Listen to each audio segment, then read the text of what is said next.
Vous êtes à Savane Soir, bonsoir et merci de nous suivre. Au menu de cette édition, le gouvernement burkinabé donne une chance de repentance à tous les fils du pays qui ont pris les armes aux côtés des groupes terroristes. Une coordination nationale des comités locaux de dialogue pour la restauration de la paix est créée pour faciliter le retour d'éventuels repentis. Mais attention, ce n'est pas dans le cadre d'une négociation menée par l'État avec les terroristes. Annonce du Conseil des ministres d'aujourd'hui, le point complet dès le début de ce journal. Aussitôt ouverte, l'audience sur les intérêts civils dans le procès Thomas Sankara et 12 autres a été renvoyée. Les avocats demandent du temps pour prendre connaissance des réclamations des parties civiles. Plus de détails à suivre. 2 milliards de francs CFA pour soutenir les filières culturelles. C'est dans le cadre du deuxième appel à projet pour la mise en œuvre du programme d'appui aux industries créatives. Les responsables du Fonds de développement culturel et touristique, bras financiers de ce programme, se sont entretenus ce matin avec les promoteurs culturels. Les comptes rendus de la rencontre dans cette édition. Hors du Burkina, le Premier ministre ivoirien Patrick Achi a présenté aujourd'hui sa démission ainsi que celle de son gouvernement au président Alassane Ouattara qui l'a accepté. Une nouvelle équipe resserrée sera nommée la semaine prochaine. Plus de détails dans ce Savane Soir. Encore bonsoir et merci de nous suivre. Le gouvernement burkinabé donne une chance de repentance à tous les fils du pays qui ont pris les armes aux côtés des groupes armés terroristes. Une coordination nationale des comités locaux de dialogue pour la restauration de la paix est créée pour faciliter le retour d'éventuels repentis. Mais attention, ce n'est pas dans le cadre d'une négociation menée par l'État avec les terroristes. Les Burkinabés sont également invités à la prière pour le retour de la paix. Ce sont des annonces du Conseil des ministres d'aujourd'hui. Le compte rendu, c'est avec Fatih Sankara. En tendant la main aux fils du pays qui ont pris les armes et qui veulent se repentir, il ne s'agit pas de négocier avec les terroristes. C'est l'une des solutions endogènes à la lutte contre le terrorisme. La coordination nationale des comités locaux pour le dialogue et la restauration de la paix a été créée pour favoriser l'insertion des terroristes repentis. Les comités locaux de dialogue pour la restauration de la paix sont des structures endogènes chargées de conduire le dialogue avec les groupes armés en rupture de dialogue avec la nation. L'objectif est de prévenir, de parvenir à une mise en œuvre d'un mécanisme permettant la conduite de processus de dialogue en réponse aux besoins légitimes et pressants d'un retour de la paix dans notre pays. Je dois préciser quelque chose de très important. Il ne s'agit pas de négociation. Ce n'est pas l'État qui négocie, l'État ne négocie pas. Nous ne négocions pas parce que négocier veut dire donner quelque chose contre autre chose et nous ne sommes pas dans cette dynamique. Ce sont des acteurs locaux qui négocient avec les fils du Burkina Faso. Parce que ce que beaucoup ignorent, c'est que beaucoup de combattants dans les groupes armés, leur large majorité du reste, sont des Burkinabés. Donc ce sont des nationaux. Et dans certaines localités, il est apparu ce besoin de communiquer entre eux et les communautés, les leaders des communautés de base. Et le gouvernement a pensé qu'il était utile non seulement d'encourager cette initiative, mais de faire en sorte qu'elle soit coordonnée pour conduire à un accueil de tous ceux qui accepteraient de déposer les armes et de revenir pour une insertion sociale d'abord, professionnelle ensuite. Toujours dans la recherche de l'apaisement et de la sécurisation du pays, des journées de prière sont annoncées les vendredis, samedis et dimanches. Ce ne sont pas des prières imposées, ce sont des prières qui prennent naissance à partir des suggestions qui ont été faites à son Excellence, Monsieur le Président du Faso. Ce qu'il faut également retenir, c'est que ces prières, c'est prévu pour vendredi, samedi ou dimanche. Alors, dans des lieux de culte, ça c'est possible. Ça peut ne pas être aussi dans des lieux de culte. Chacun à son niveau peut invoquer le Seigneur, peut rentrer en communion avec Dieu à sa manière. Même si la sécurisation du territoire a occupé une place de choix à ce Conseil des ministres, les infrastructures n'ont pas été en reste. La maîtrise d'ouvrage de l'aéroport de Doncin a été retrocédée au ministère des Transports pour plus de célérité. Nous avions décidé de ramener ce dossier au niveau donc, du ministère. Le ministère qui abrite donc les techniciens et toute l'expertise nécessaire donc, pour la mise en œuvre et le pilotage cohérent donc, de ce projet. Alors, l'avantage donc de ce rattachement, comme je l'ai dit, paraît un peu comme une justice que l'on rend au ministère donc, des Transports, parce qu'à ce niveau, donc, les techniciens, comme je l'ai dit, donc, sont suffisamment outillés pour permettre au gouvernement d'être cohérent dans son action et de laisser donc, la charge au Premier ministre, donc, la coordination de l'action gouvernementale. C'est aussi par souci de respecter, n'est-ce pas, les attributions qui sont de chaque département ministériel dans le cadre donc, de la mise en œuvre donc, de la vision globale donc, de cette transition. Le Fonds national de la finance inclusive, précédemment logé à la primature, est rétrocédé au Minifid. Ainsi en a décidé le Conseil des ministres. Et nous parlons toujours de la conduite de la transition politique en cours au Burkina Faso. Le CGD, le Centre pour la gouvernance démocratique, veut inciter à tirer les leçons de la transition de 2015 pour une meilleure consolidation de la démocratie. C'est dans ce sens qu'il a initié un panel ou un dialogue démocratique sous forme de panel hier à Ouagadougou, une activité tenue sous le thème de la transition de 2014 à 2015 à la transition de 2022, leçons et perspective pour une transition propice à une consolidation de la démocratie. On en sait davantage avec Ahmed Joël Compaoré et Daouda Yameogo qui y étaient. Les forces et les faiblesses de la transition 2014-2015 ont été présentées au cours du dialogue démocratique du CGD. L'objectif est de permettre à l'ensemble des acteurs de s'inspirer pour la bonne marche de la transition actuelle. Pour le représentant du consortium NDI CGD et Diaconia, Kevin Adomayakpo, il s'agit d'un cadre d'échange d'idées et d'expériences pour mener à bien la transition 2022. Il nous fallait donc nous retrouver ensemble pour mobiliser l'ensemble des forces démocratiques et échanger sur une question essentielle, celle de la transition qui est en cours. Le Burkina n'est pas le seul pays en transition, mais également elle a déjà vécu des situations similaires.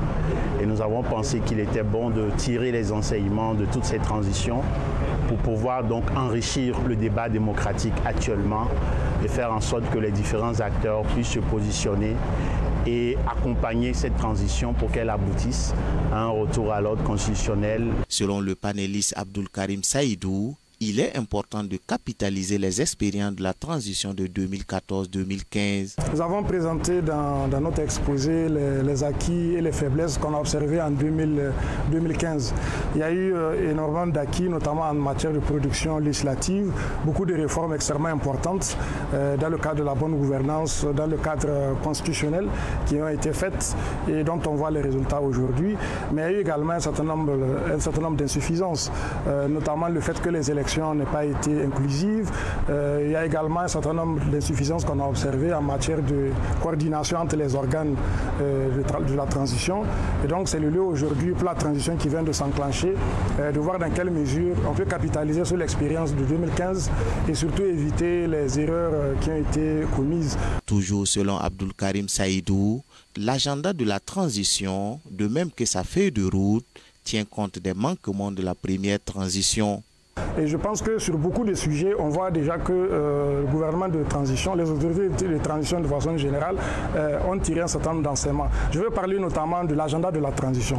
En 2014-2015, la charte n'a pas été très claire sur les missions de la transition. Pour cette fois-ci, j'observe que les assises nationales ont permis d'adopter un agenda de la transition, lequel agenda est déjà contenu dans la charte de la transition en son article 2. Et j'observe également que le Premier ministre a présenté la feuille de route de la transition devant l'Assemblée législative de la transition, ce qui n'a pas été le cas en 2015. Maintenant, il s'agira de voir dans quelle mesure cet agenda-là va être suivi de façon scrupuleuse, comment le gouvernement va mobiliser l'ensemble des forces vives, l'ensemble des acteurs pour pouvoir donc remplir sa mission. Ce dialogue démocratique a été animé par le professeur d'université Abdul Karim Saïdou et le politologue Siaka Koulibaly. Le mouvement pour la démocratie et le vivre ensemble exige des autorités de la transition la publication du rapport d'enquête sur l'attaque d'Inata. Selon cette organisation de la société civile, les principaux acteurs du coup d'État du MPSR sont les responsables militaires nommés par le président déchu après ces faits. Le MDVE était face à la presse hier à Ouagadougou. Micheline Zongo pour plus de précisions. L'attaque d'Inata a été commanditée selon le président du mouvement pour la démocratie et le vivre ensemble MEDEF, Ousseini Faisal Nanima. C'est pourquoi il souhaite que le rapport sur cette attaque soit rendu public. Le truc d'Inata est prémandité. Donc le rapport d'Inata, si on le publie aujourd'hui, vous allez voir les noms dits. Ousseini Faisal Nanima estime que cette attaque d'Inata a favorisé le coup d'État du 24 janvier dernier. Il demande plus de lumière sur cette journée. Si on a dirigé le dossier de Thomas Sankara, après 34 ans, donc ne soyez pas surpris qu'un jour, on va juger ce dossier pour atteindre à la sécurité de l'État, pour objectif volontaire et assassinat et tentative d'assassinat.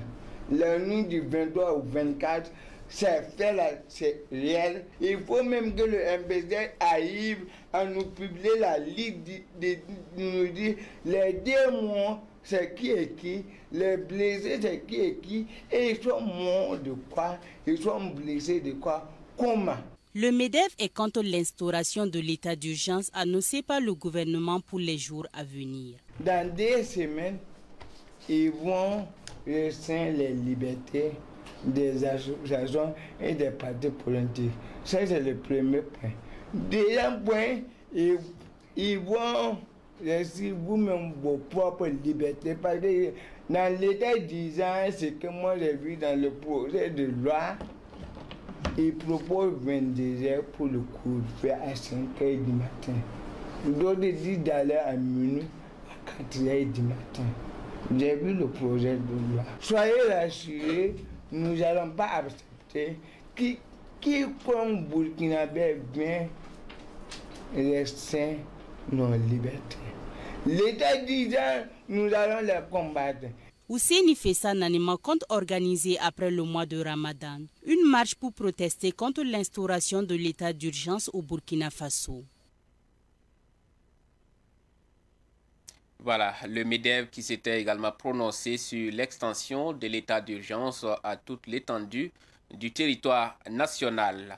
Et dans l'actualité de ce 13 avril, aussitôt ouverte ce matin, l'audience sur les intérêts civils dans le procès de l'assassinat de Thomas Sankara et 12 autres a été renvoyée au 25 avril prochain. Et un renvoi demandé par des avocats. Ces derniers ont exprimé un besoin de temps pour prendre connaissance des réclamations des partis civils. Sylvina Kelsey pour nous en dire davantage.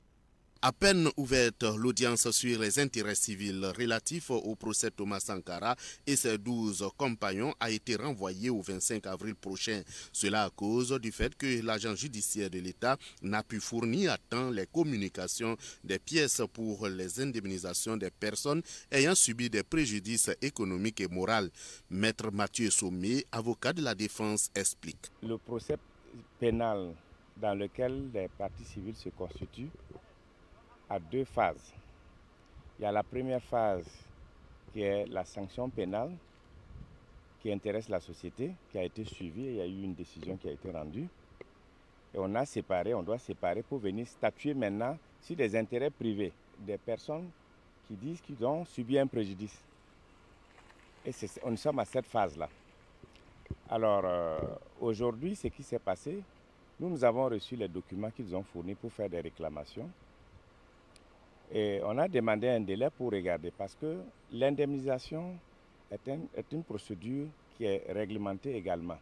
Parce que ce n'est pas parce que vous avez subi un préjudice que vous pouvez demander n'importe quelle somme. Et en la matière, pour réparer ce genre de préjudice, on prend en compte même le revenu que votre auteur avait. Parce que si quelqu'un a un parent qui avait par exemple 10 millions par mois et un autre qui a un parent qui a 50 000 par mois, la réparation ne peut pas être la même chose. Parce que si vous dites que vous êtes supporté par cette personne, ce n'est pas à la même hauteur. Vous comprenez un peu? Donc il y a des critères. Et il y a des critères d'âge aussi. Et il faut avoir qualité.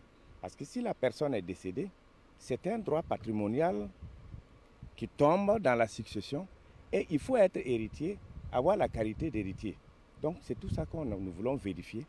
Et j'ai demandé qu'on nous fournisse tous les documents pour qu'on vérifie, pour aller vers la réparation et la juste réparation qui va tenir compte des règles fixées par la loi. Pour lui, l'État est bicéphale, c'est-à-dire qu'il est civilement responsable et en même temps victime, ce qui n'est pas normal selon Maître Mathieu Sommet de la Défense. Bon, l'État est bicéphale à ce stade, deux têtes. L'État qui est le civilement responsable, qui doit réparer et qui a déjà même réparé. Il y a certains qui réclament, qui ont déjà été payés, on a les documents, on va revenir sur tout ça. On ne peut pas réparer deux fois. Alors donc, l'État qui a déjà réparé parce qu'il est civilement responsable, c'est la première tête. Dit que lui aussi, les partis civils est victime de quoi? Moi, je ne sais pas. Bon, le débat va venir, ne vous pressez pas. Une des têtes va tomber. Il ne peut pas avoir deux têtes. Cette audience sur les intérêts civils relatifs au procès du président du Faso Thomas Sankara et ses compagnons va reprendre le 25 avril prochain. Et nous parlons de religion dans cette édition. Dans le cadre du Ramadan, la Fondation Al-Bouchra a organisé une rupture collective des jeunes. C'était en compagnie des élèves de l'école coranique du Cheikh Adama Soro. La rupture collective des jeunes a eu lieu dans le quartier non-saint, arrondissement 3 de Ouagadougou. Les comptes rendus est signé Abdoulaye Kinda.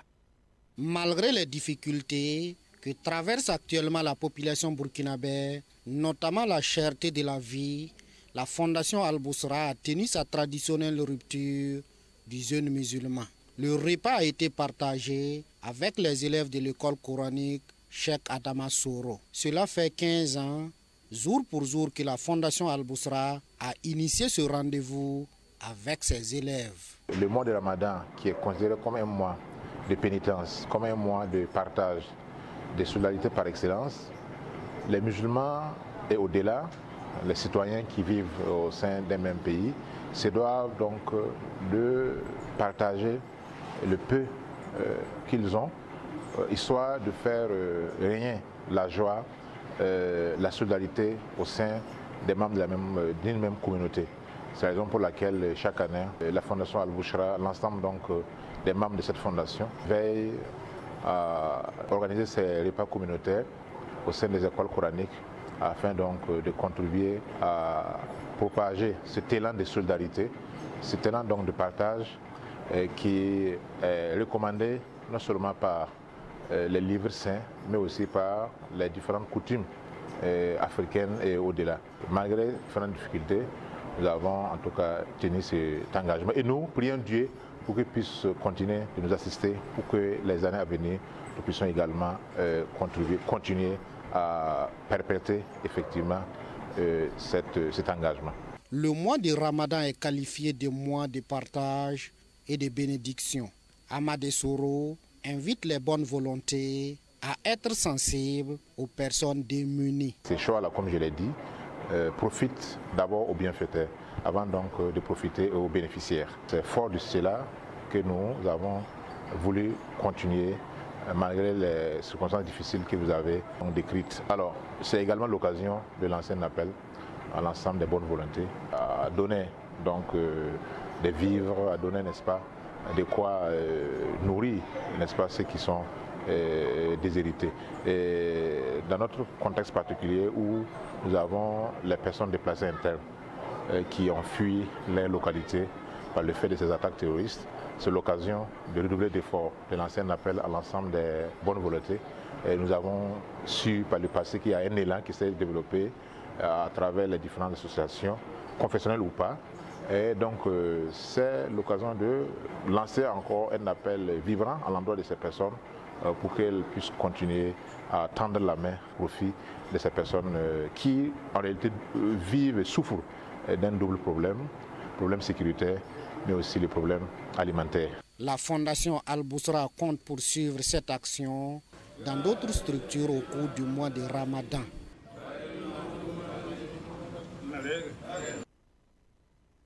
Et l'on en vient à présent à cette actualité que je vous annonçais dans les titres. Deuxième appel à projet pour la mise en œuvre du programme d'appui aux industries créatives. 2 milliards de francs CFA sont disponibles pour soutenir les filières culturelles comme le cinéma, l'audiovisuel, les arts de la scène et l'artisanat. Le Fonds de développement culturel et touristique est le bras financier de ce programme. Les responsables de ce fonds s'y sont entretenus ce matin avec les promoteurs culturels sur le sujet. Les comptes rendus de la rencontre, c'est avec Ahmed Joël Compaoré et Daouda Yameogo. Durant 2 jours, les promoteurs culturels du Burkina Faso vont s'imprégner des lignes directrices du deuxième appel à projet du Fonds de développement culturel et touristique. Selon le coordonnateur du programme d'appui aux industries créatives et à la gouvernance de la culture, Mabourou Soman, cette campagne d'information et de clarification va permettre aux promoteurs de soumettre des projets structurants. Que des projets pertinents puissent sortir et qui puissent nous amener à légitimer et justifier de tels appels prochainement. Donc il revient aux acteurs de soumettre des projets, c'est une opportunité pour financer les activités. Et le partenaire a ses objectifs, l'État a ses objectifs, donc il faut réellement s'inscrire dans ces logiques-là. Et si c'est concluant, c'est sûr que l'État va avoir plus de moyens pour convaincre et mobiliser d'autres partenaires pour des projets futurs. Plus de 120 projets culturels seront financés à travers ce programme. C'est une aubaine pour les entreprises culturelles selon Alphonse Tougman, directeur général du Fonds de développement culturel et touristique. Nous avons voulu avoir la proximité avec les opérateurs parce que nous avons élaboré des lignes directrices. Nous avons revu ces lignes directrices suite au premier appel pour prendre en compte les insuffisances du premier appel à projet. Et aussi, il y a eu une large concertation avec les différents acteurs. Et donc, nous avons révisé ces lignes directrices pour être en phase avec les objectifs du projet. Donc, nous allons diffuser ces lignes-là aujourd'hui en présentiel et recueillir éventuellement des attentes. Mais c'est plus d'opportunités. À notre connaissance, il n'y a pas eu un appel à projet dans ce pays pour les opérateurs culturels de l'ordre de ce montant. Le Fonds de développement culturel et touristique existe depuis 5 ans. Il a déjà financé plus de 300 projets culturels.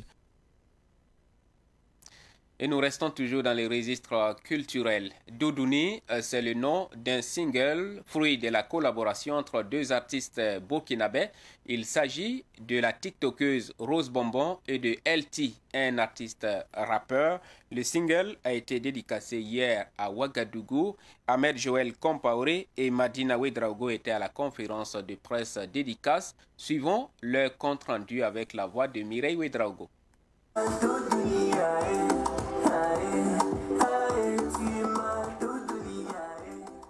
Connue sous le réseau social TikTok Rose Bonbon, de son vrai nom Yasmine Traoré, s'essaie à la musique. Elle vient de mettre sur le marché discographique son premier single intitulé Dundouni qu'elle a chanté avec l'artiste LT. Mais pourquoi ce virement de TikTok à la musique? Rose Bonbon répond. Alors, j'ai toujours aimé la musique et j'ai commencé sur TikTok il y a 1 an et demi, 2 ans comme ça.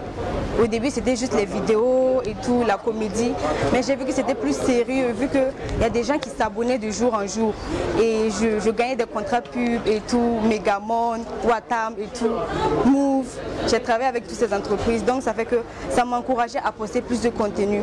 Maintenant, côté musique, j'ai toujours aimé faire de la musique, mais j'avais peur de la réaction du public. Je me disais que les gens n'allaient pas aimer, allaient m'insulter. Moi, mentalement, je suis un peu faible, donc les critiques et autres là, ça me touche beaucoup. Et grâce à Dieu, j'ai vu LT en studio, j'ai aimé sa musique et c'est une personne qui est très ouverte et tout. Donc je me suis approchée de lui, je lui ai proposé voilà, de faire une collaboration avec lui, d'avoir quelque chose de waouh quoi. Voilà, donc c'est de là que tout a commencé et vraiment je ne regrette pas. Au sujet de la suite de la collaboration avec Yasmine Traoré, dit Rose Bonbon, LT n'écarte rien. Elle pourrait évoluer en duo, tout comme en solo, précise-t-il. Nous sommes 2 artistes distincts, mais tout est possible. On peut demain être en duo, on peut demain enchaîner des featuring, on peut demain entamer des carrières solo. Tout est possible. Il s'agit de musique, donc voilà. Le premier single de la TikTokeuse Rose Bonbon, intitulé Dundouni, évoque les questions d'amour et est chanté en français et en maori.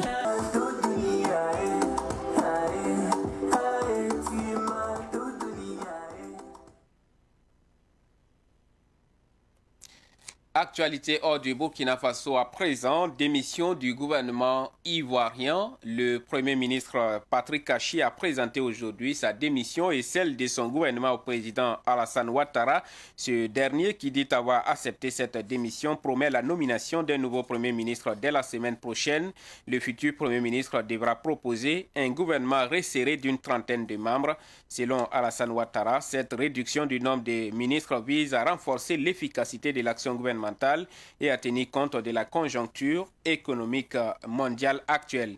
Il est impératif de réduire les dépenses de l'État tout en les réorientant vers la résilience sociale et sécuritaire, a-t-il déclaré. Rappelons que le gouvernement sortant était composé de 41 membres, dont 37 ministres et 4 secrétaires d'État.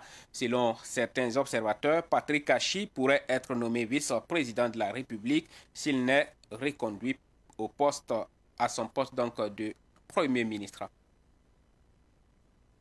Et de l'actualité sportive, avant de refermer cette édition, hier à Ouagadougou, le ministre des Sports, de la Jeunesse et de l'Emploi, Abdoul Wabou Drabo, était face aux différentes fédérations sportives pour une prise de contact. La rencontre s'est tenue dans la salle de conférence du Comité national olympique et des sports. On en sait davantage avec Ruben Wilson Koyo.